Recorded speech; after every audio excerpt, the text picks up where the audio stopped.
So this is what we want our first row to look like. This is a knit pattern, but if it's knitted, as here you can see here, where the first row is cast on, that's 9 stitches, and there's a dramatic increase to 45 stitches, you will find it very hard to knit it because this little cup is pulling all the time. And as I'm going along in the pattern, I suddenly remembered that this is the technique that I used from when I was making my little mice. And so let me show how I do this. You will require a crochet hook.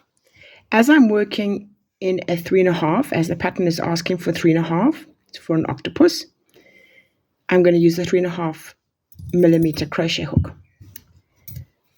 I'm going to leave a fairly long tail because it's going to be used later on to sew up the side of the octopus. So you can be generous with the tail. The tail is not the part that is going to create the stitches. So the tail needs to be to the left. You wrap this around your finger as you would for a magic circle. You're going to go in. You're going to fetch the yarn. And you are going to create 1 chain. And that's going to count as your first stitch. Let's make that magic loop now larger because it needs to be quite generous in size. We are going to make 9 stitches. The pattern calls for 9 stitches. So we're going to fetch the yarn and we're going to chain another one, but we're going to keep the first one on there. Fetch the yarn, chain 1, fetch the yarn, chain 1, fetch the yarn, chain 1, fetch the yarn, chain 1, fetch the yarn, chain 1. 2, 4, 6, 7, 8, 9. Here's the fiddly part because I take them off to put them onto the needle. It's a bit fiddly. When I did the noses of the mice, I was working with about 4 stitches. This pattern calls for 9. And then put it on like this. And I will continue the pattern.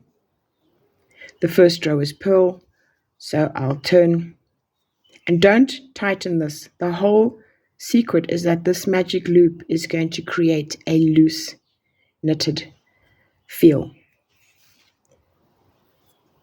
So I'm going to knit until I get that, and then we can compare notes.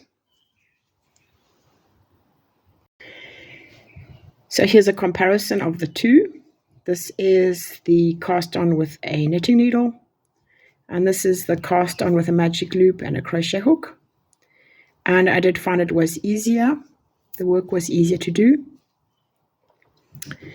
Not dramatically so, but it did feel easy, especially as the increase as you get to about the 5th row. It's really hard because this over here pulls so much. Whereas there is quite a big gap between each stitch. And once the work is complete, I can either use this to stuff the octopus. The end of the work, because it's basically an increase, a straight section, and then a decrease, and then sewing together the 2 raw edges. But by keeping the magic loop open, one can stuff it through that and then close it. So there we go.